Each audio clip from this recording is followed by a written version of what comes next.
Walk into any bookstore or open your favorite streaming service, and you'll find title after title belonging to the mystery genre. It's one of the subjects that constantly engages people regardless of age, nationality, or interests. Very few times, however, do those mysteries cross over into the world of sport, but this just happens to be one of those times. This is what you don't know about the Indy 500 driver once suspected of being one of the most infamous criminals of all time.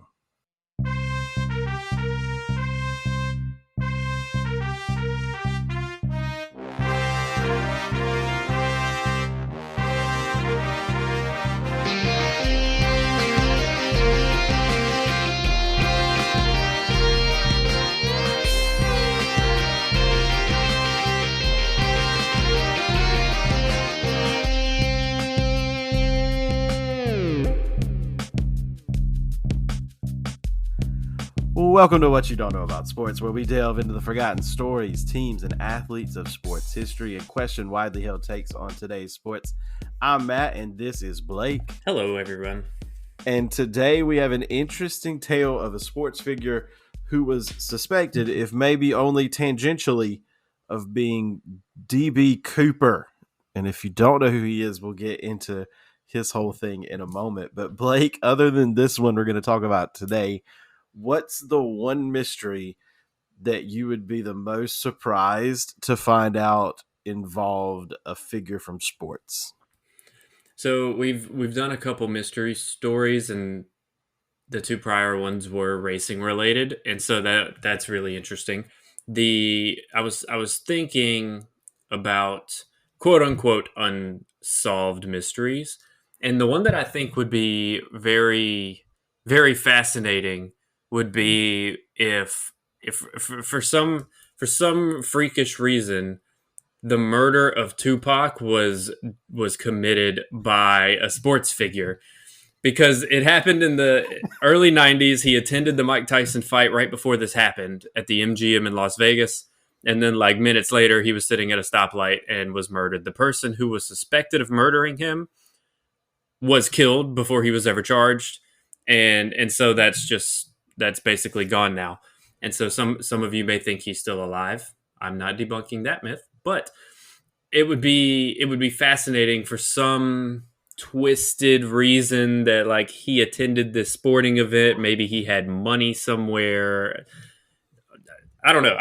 I'm just imagining, because like he was at a sporting event just like an hour before he died. And so how weird would it be if like Mike Tyson himself leaving the arena like just drove up to him and was like, "You pulled for my enemy," and took care of him there. That would have been weird, right?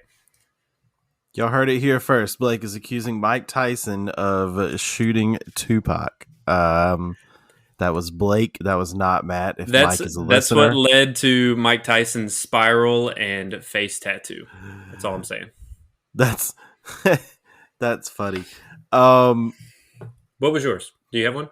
Mine, if I had to pick one that wasn't this, mine would be like if we found out that Wilt Chamberlain or Kareem Abdul-Jabbar or like somebody else.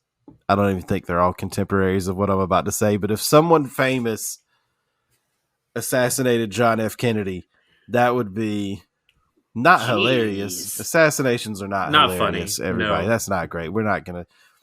But it would be shocking to find out that Reggie Jackson killed John F. Kennedy. Like, that would be anybody from sports, really. There's that one wide receiver that we are unable to name that has been suspected. There's more than one, but there's that one that you're a big fan of that we don't say his name. That we can't talk about, Marvin Harrison. And stop. You're not allowed to say. Anyway. You're not allowed to say his name. That's the only one time. Don't say that. Also was Blake. If that individual listens. Imagine. Oh, yeah. Imagine if he listened. Imagine if he was in. Reach out to us on social media if you want to know that story. We're not allowed to tell it because bad things happen. Also, as we speak, there's a wide receiver running around getting live streamed on on Twitch because he's in an Uber after leaving an NFL stadium. in the middle of a game. So Lord. that's cool. Anyway, back to our point. So we're going to talk about an Indy 500 driver who is suspected of being DB Cooper. So for those of you who do not dive into crime and conspiracy and unsolved mysteries on the regular, here's a little bit about this guy. So on November 24th, 1971, a man that called himself Dan Cooper bought a one-way ticket on a Northwest Orient flight from Portland, Oregon to Seattle, Washington. So a relatively short flight. Also, a man calling himself Dan Cooper is important. Remember, this is the 1970s. We've talked about this before, where people can just invent new identities back then and do whatever they want to do. Security a lot less strict in a lot of things back then. He got on the plane and jumped into American consciousness for the next 50 years on this flight. Shortly after takeoff, he handed a flight attendant a note indicating that he had a bomb, and then he showed her a bag filled with wire and red sticks. Whether that was an actual bomb or not clear, but definitely looked like one to her. He made demands to her that upon arrival in Seattle, he should get 4 parachutes and $200,000. $200,000 doesn't sound like enough to hold up a plane, but it would be $1.3 million in today's money. So adjusted for inflation, that's a hefty price tag. The pilot and authorities complied. It, again, was a different time in security and aviation. So the idea here was that he had hostages and he was willing to trade the hostages for these things. And so they complied with it. And so they left Seattle with parachutes, money. The passengers of the plane, I think there were 36 of them, were able to get off. The crew and the pilots had to stay. He couldn't fly the plane himself. So that was necessary. And they took off again. Somewhere shortly after leaving Seattle, the second time, presumably somewhere near Nevada, the man jumped into the night with his money in tow. And to this day, the identity and whereabouts of Cooper have remained unsolved. So we have no idea who this person was, where they came from, what the motive was for, or what happened to them. Absolutely cold. Many people have confessed or have been accused of being DB Cooper, but again, nobody knows for sure, which leads us to our subject, one Dick Simon.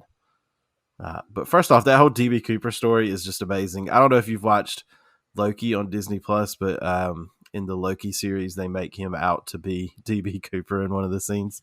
It's just one of these. It's just a goofy thing. It's just one of those things.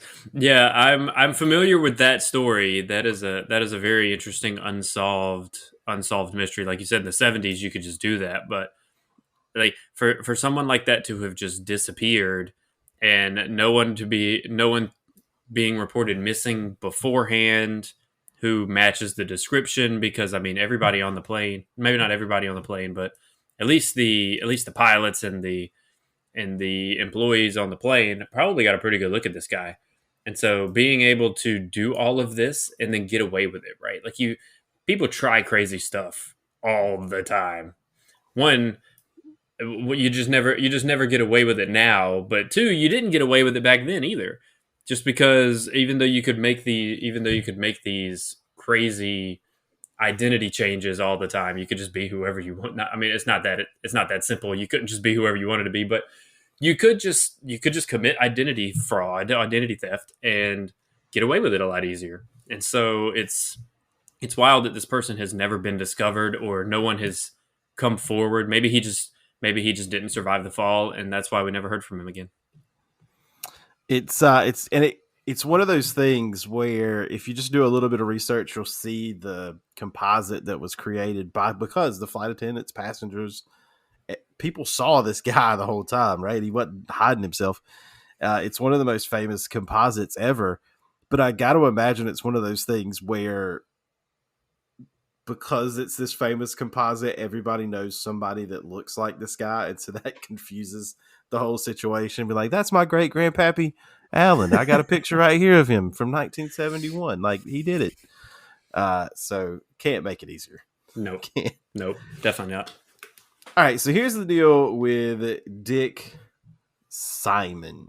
He was born on September 21st, 1933 in Sandy, Utah. That would be a shame if that place was just like green grass everywhere and not Yeah. sand. Not desert, right? Yeah. Sandy, Utah. He grew up in Utah. He would eventually become a graduate of the University of Utah. So very much a Ute in all the Go Ute. ways. As an adult, he would become an enthusiastic skier, scuba diver, and skydiver. He actually was an alternate on the 1960 Olympic ski team, which is an achievement in and of itself in the sports world. But by 1966, he was a national champion parachuter at the United States Parachute Association Championships. I was unaware that that was a thing, I was but it about makes to sense ask, also, when right? did that become a thing? Didn't know it was a thing, but it makes sense that it was a thing, right? I mean, there's a Why United not? States Association for everything. So Sure. he's a national champion parachuter. So he's a man of very rich, I guess, hobbies. He became, as an adult, the board chair of an insurance company before he finally just quit. It was like the office job was not for him, even though he had grown in the role he was in to be board chair. It wasn't where he wanted to be. He wanted to pursue a car and yet another hobby, car racing, which he started doing in 1969 at the age of 36. There's still hope for us. That's what I'm getting out of I've this. got a chance. So you're saying there's a chance?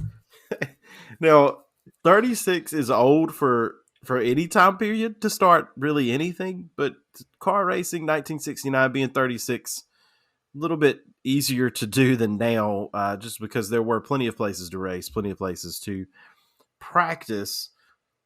But it is also substantial that he just kind of started and just kind of was successful at it.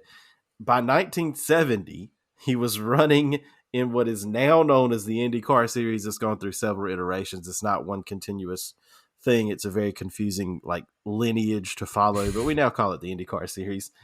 On a secondhand chassis, he was borrowing a car from somebody. But according to some sources, began racing for his own team as early as 1971. He's racing for his own team and not doing the worst job in the world. 71, 72, 73 in there. He's finishing in the top 15 in points in the series. So it's not like he's a scrub. And even though he's not running the best equipment, he's running for himself, which again, suspicious. Where'd he get that money? Yeah. Eventually, over time, he's going to expand his operation to field multiple cars in the series through the 70s and 80s, particularly as open wheel teams in America are wont to do. They field multiple cars in the Indy 500. It's the biggest race, the oldest race, the most well-paying race, and so everybody's trying to get as many bullets they can in it to try and win it. He is also one of those owners that does that, and he actually becomes famous for doing something that would have been a little taboo and a little just different at the time. He regularly would enter rookie drivers, so somebody just trying to look for a chance, I guess partly because he started so late in life, kind of made his own way. So anybody that's looking for a chance, he was willing to give rookie drivers their shot. But he was also very much willing to give what are called pay drivers their shot. Pay drivers are just guys who come with sponsorship or family money, something that helps them be in the race to help pay for things for the owner on their side. They're kind of looked down upon in some circles, definitely would have been looked down upon at this point in time. But he had no problem taking paid drivers, right? Give me money, get in the car, go.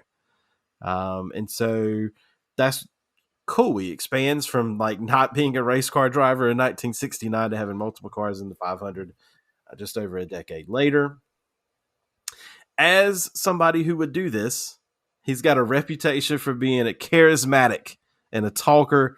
One article that didn't seem to have a very good image of Mr. Simon remarked that he once crashed his car, and while the car was like, he got out of the car and instantly was trying to look for a camera to get on TV and get an interview so that he could peddle the sponsors and he could try to promote and try to be this outlandish character. But I mean, that makes sense. That follows with everything else we know about him so far, which is a thing.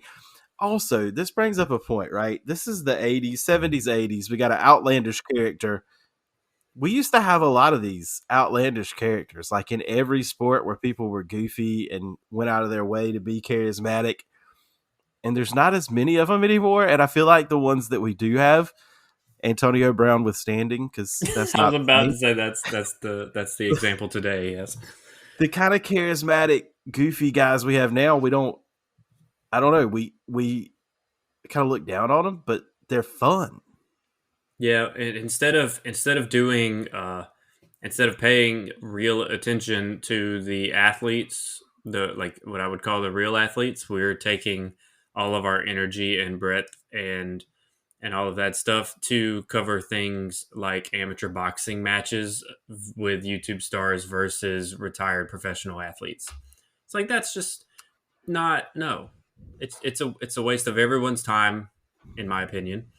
Not the thoughts are my own, um, but it is weird that like they turn into the bad guys, right? Like the Antonio Brown stuff, like you mentioned, because he's just the most recent example. They just turn into villains, and like we just don't like. They're not as beloved as they once were. Is that right? Yeah.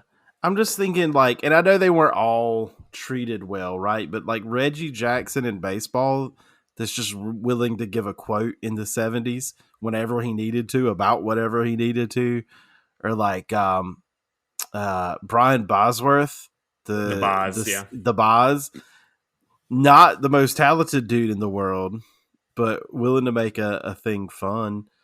Yeah, I mean, and I I don't know. think Even Bo our Jackson was more charismatic, or at least presented more charismatically than Deion Sanders was that way, right? Like, I don't know. Yeah, maybe. Well, part of it too might just be that they don't want to be seen a certain way, and when because like you all the post game press conference, like I'm thinking of NFL quarterbacks right now, all the post game press conferences, they all say the same exact things, and like NASCAR is similar because you have to like rattle off all your sponsors post race, and every once in a while you'll get somebody that'll call another person out because like they didn't like something they did during the race, but it's very like it's very scripted. It seems they all say the same things. They're afraid to get in trouble. They're afraid to get fined. They're just here so they don't get fined. If you know what I'm saying.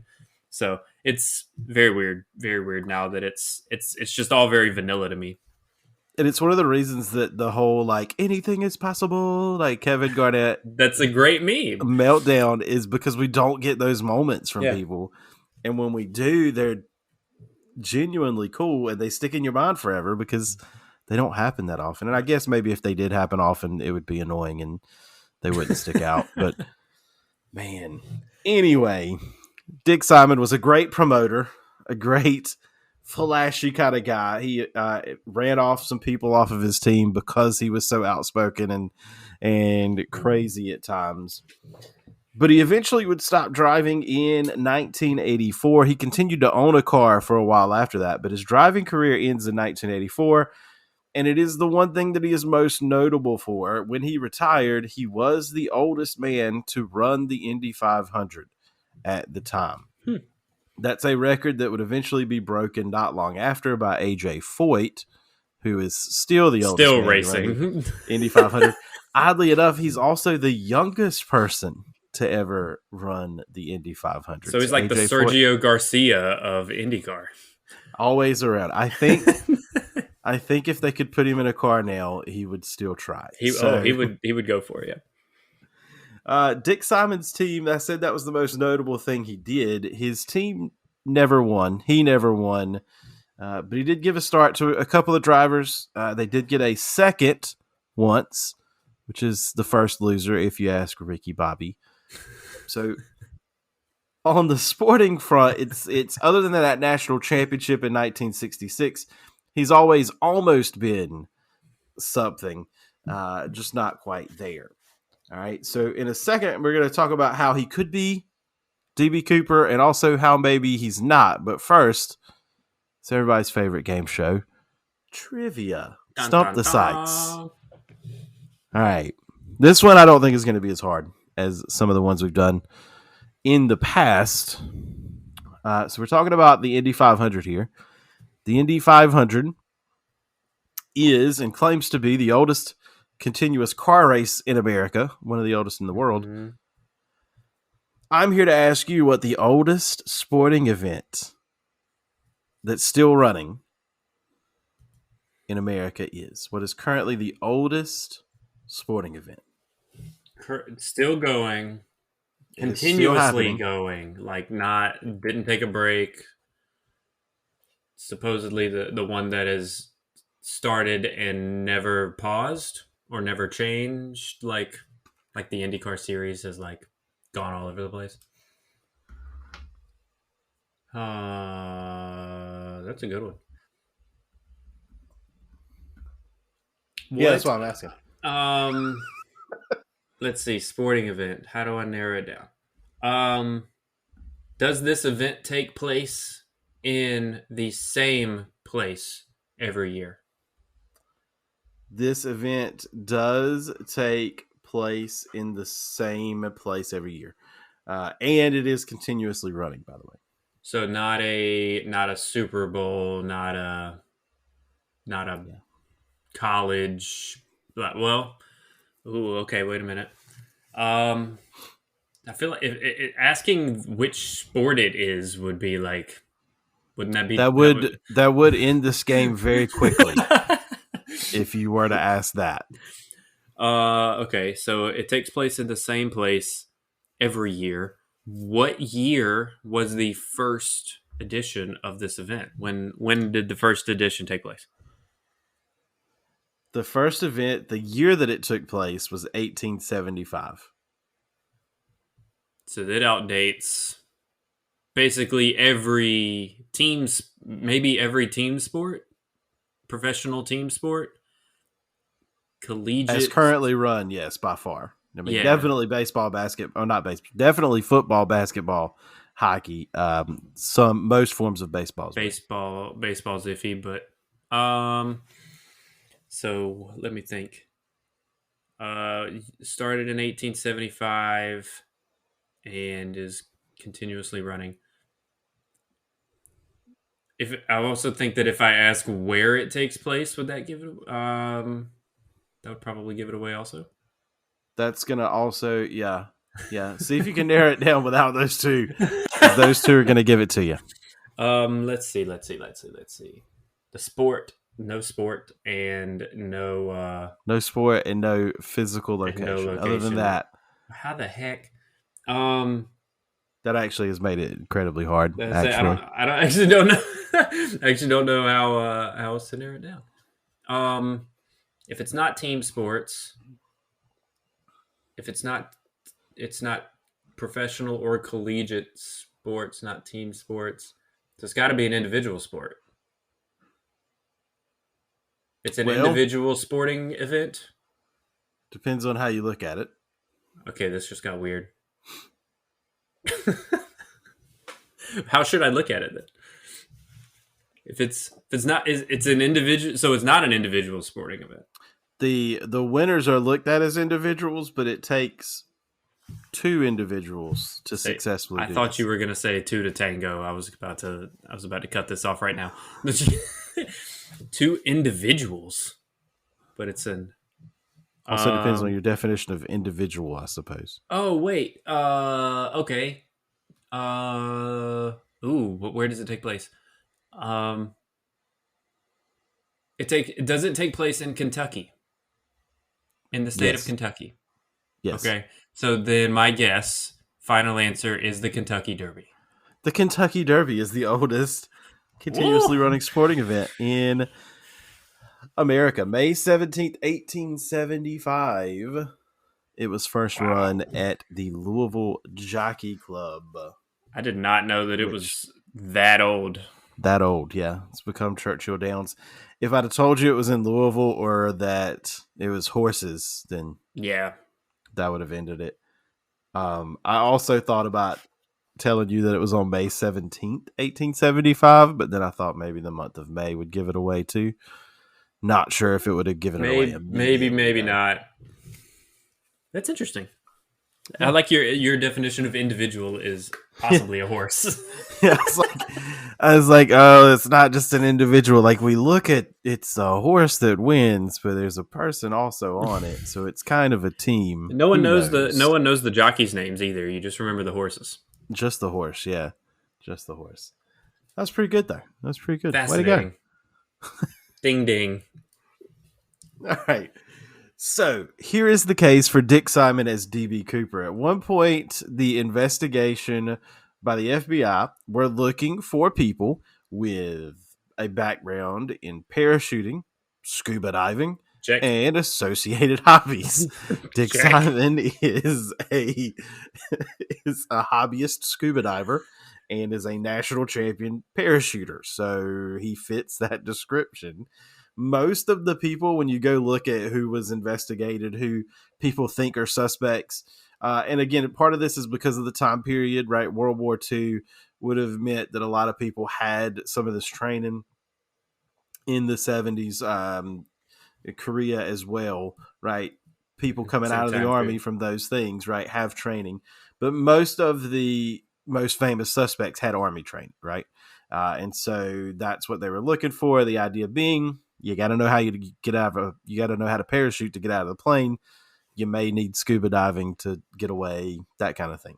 So obviously, Simon being a parachuter, and also the idea that he came out of nowhere to do this expensive hobby in racing, that's suspicious, right? Sure. Like Simon is sus. According to the Orlando Sun Sentinel, the FBI showed up and broke Simon's door down one day. Literally just like bang bang bang, bounced in and demanded to know where Simon was the date of the DB Cooper incident. Now, luckily for Dick Simon, he had said alibi. He recalled that he was meeting the president of General Foods that day, hoping that the company would sponsor his entry in the Indy 500 that year with post toasties. Everybody's everybody's second favorite toaster strudel for breakfast. Yeah, sure, sure, sure. General Foods, the second best food manufacturer, with the second best. like, So close. He like tried. it's when I was reading the sentence, I was like, "Am I in an alternate universe where this is General Foods and like this is post toasties and not Pop Tarts? What is happening?" But but that was his alibi. Now, remember, though, even though he's got the alibi, this is the 1970s, right? And so things are weird in the 1970s. We know that people definitely are not always above reproach. Definitely people in business, not always definitely above reproach. So just because he has an alibi and a sponsor, a company willing to corroborate it, doesn't necessarily mean that's where he was. But that is a alibi for him. Also going against him, in addition to being this all-star parachuter and random hobbyist with a lot of money, is the fact that when you look at entry blanks for a brief while in the early 70s, Dick Simon is not listed as being a resident of Utah. He's listed as racing out of Seattle, Washington, which, if you'll remember back to DB That's weird. Cooper, was the initial destination of the first flight. So in Hmm. the neighborhood, if you will. Wow. So and the timelines are like close. They're not if I remember correctly, the the incident took place in November 1971. Is that correct? Yeah. And then but he was already racing. He was already racing like before that. Because he showed up during the 1971 season, and the season would be either at its end or really close by that Right. So November time point. yeah. which helps his case a little bit, that he was racing a little bit before the incident happened, and then he was showing up kind of with his own stuff before the incident happened. Yeah. Um, He wasn't but completely his reliant on this money that DB Cooper demanded. right then, that part of the timeline doesn't add up perfectly, but yeah, definitely somebody to be looking at. Now, here are the reasons why he may not be DB Cooper.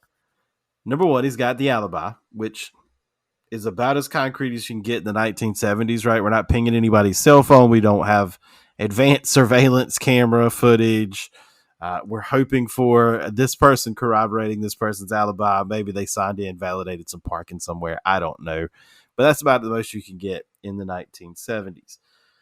Secondly, despite the way this story is usually told, it turns out that the culprit probably wasn't an expert parachuter, actually. So apparently when all this goes down, they're looking for parachutes like they were asked for, and they go to this parachute school in Seattle and just grab 4, bring them to the airport, give them to them. DB Cooper took 2 of those 4 parachutes to jump out of the plane with. He used one on his back. The other he tore apart into shards and used it to secure the money to his body when he jumped out of the plane.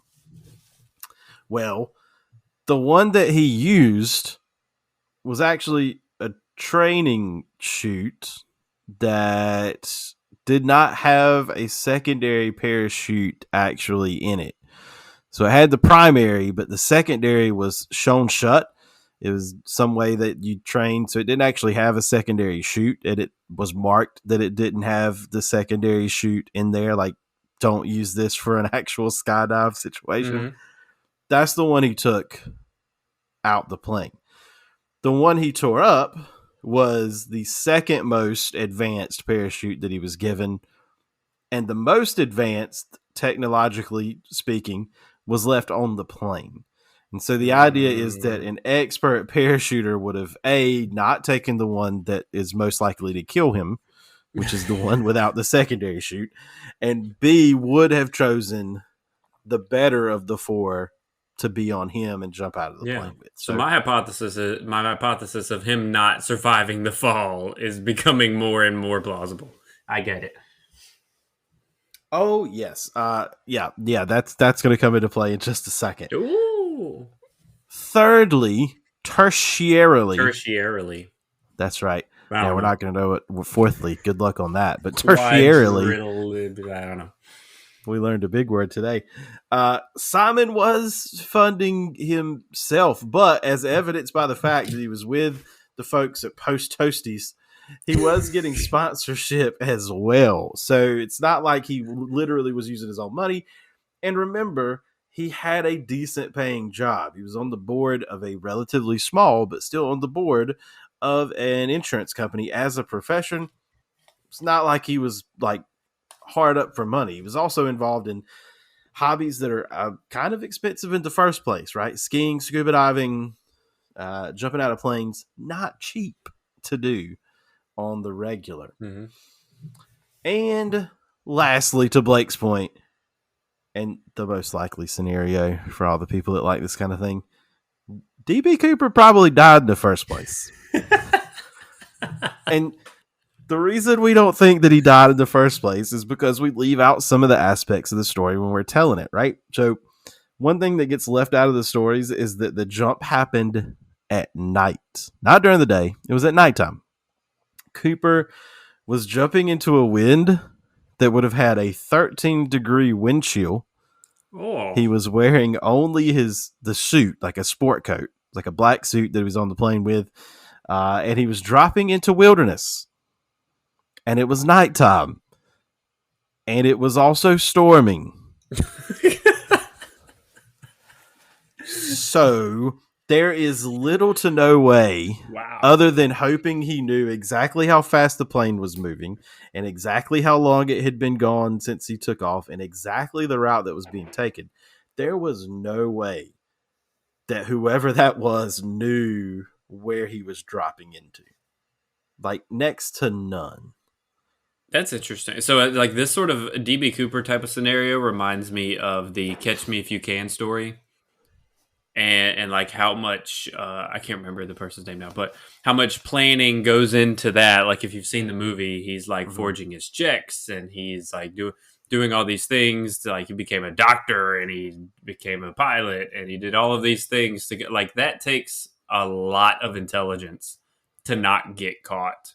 And that guy did it a bunch of different ways, but this guy, I mean, if you can't be a dummy and go scuba diving because like there's a good amount of technology there, I would think. And so, I mean, you could be trained to do it, but again, all of that stuff is so expensive. So he had to have money. He was racing before the incident, so why would he have needed the money? And he probably died. Like he probably died. He's jumping into like the Nevada wilderness in the middle of the night in a storm. Like what?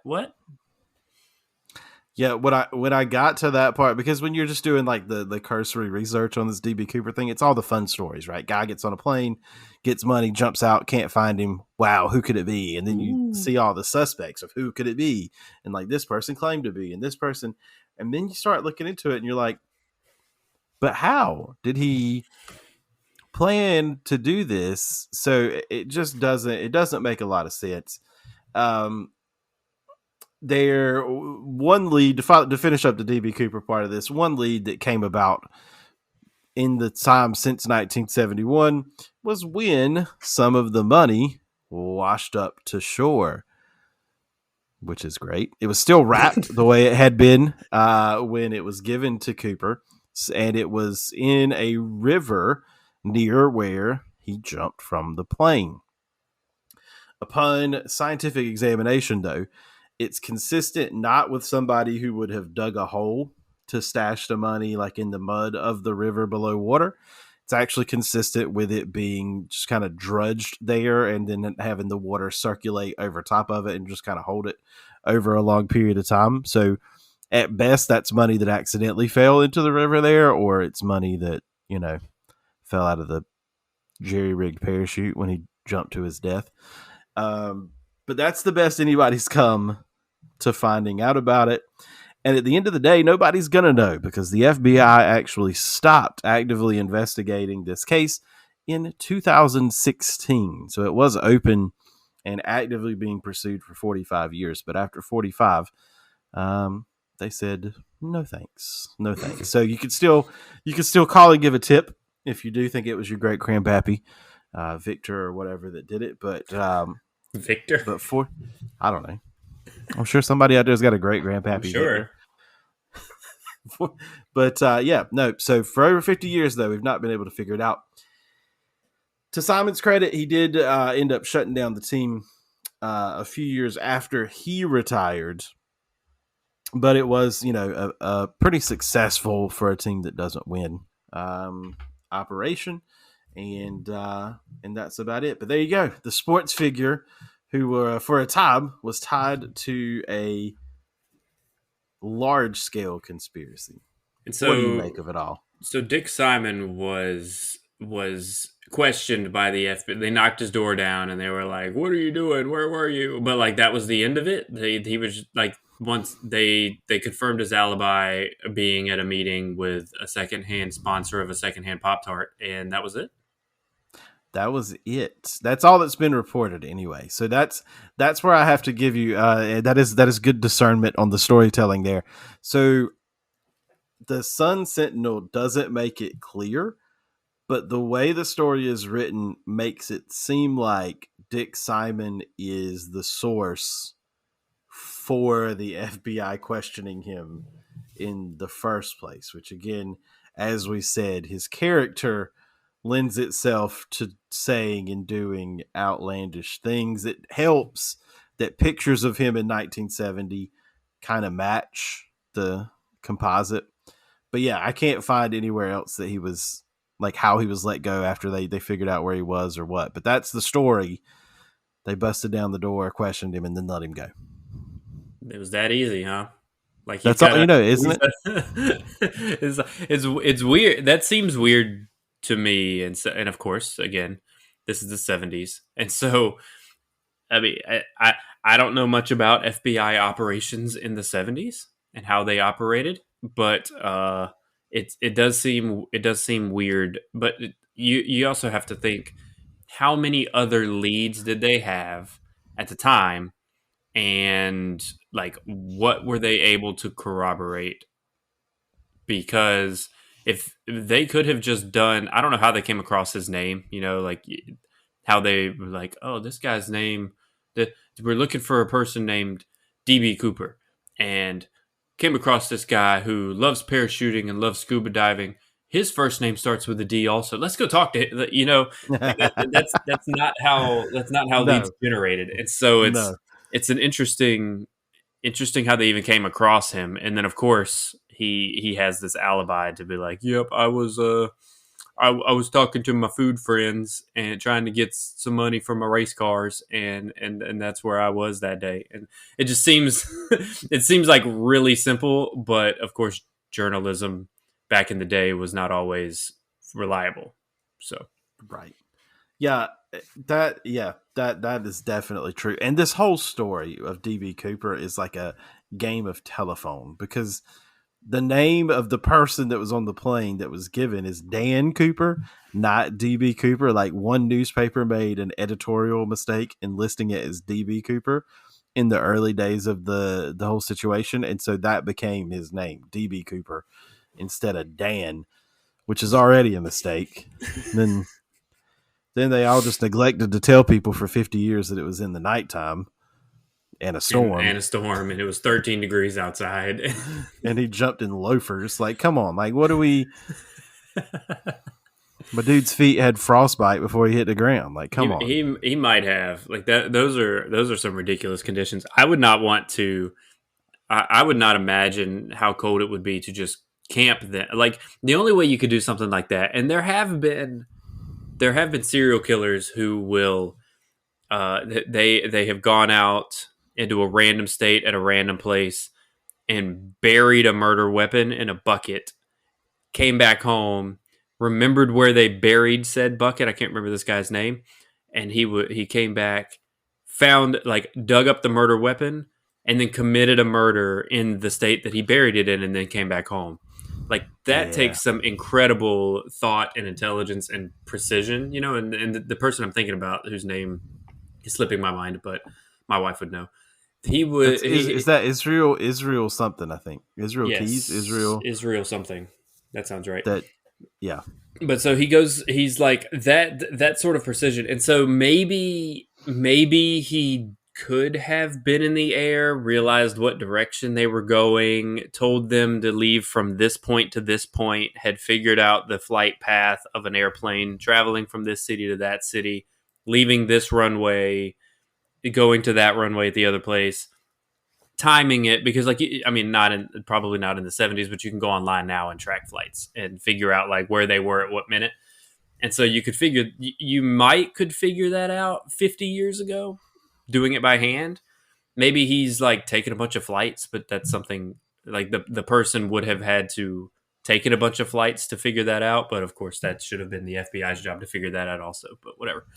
So yeah, it's really. I mean, I guess it's possible that he knew where he was jumping and he like had supplies stashed somewhere, but unlikely. That's what and that's what one of the investigators is on record as saying. Like, the way, best case scenario, if this actually worked out for him, is it was a 4-day weekend, right? Because it's Thanksgiving that around that time. So he needed a long weekend so that he could land in the wilderness, get out, and be back to whatever his normal routine was without being reported missing. And he would have had to have had an accomplice. The suit would have been so that he could have hitchhiked much easier than wearing, grubby clothes trying to hitchhike. And that he would have needed an accomplice somewhere in the wilderness to know that, with radios or something, trying to get to a camp, because it was already nighttime. So unless you've got a camp pre-built, that's not going to work out for you. But yeah, that's pretty much how it would have had to have worked. I'm just stuck on the fact that the best chute was left and he took a training chute to jump with. It's There's a very reason they. possible. I don't know. It's very possible that like he just like if even if the first shoot didn't go, even if the first shoot did go and he landed, he died. But like if that first shoot doesn't go, you're just splatted. You know, like Yeah, like there's nothing you can do.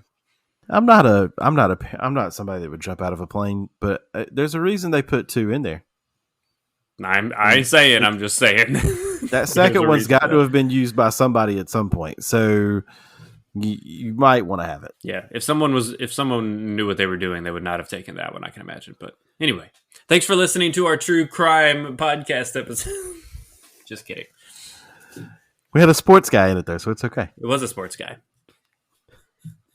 It's good stuff. But yeah, that's our story of Dick Simon, the IndyCar driver that maybe kind of sort of was suspected of being one of the most infamous criminals of the 20th century. If you've got another story, let us hear it. Tell us about it. We'll research it for you and present it on one of these episodes. But let us know. We'll do it.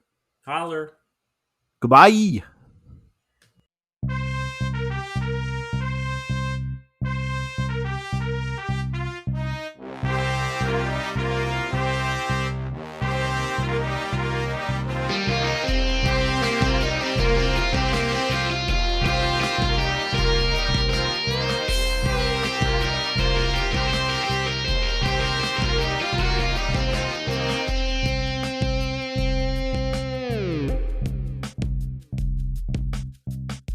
Thank you for listening to this episode of What You Don't Know About Sports.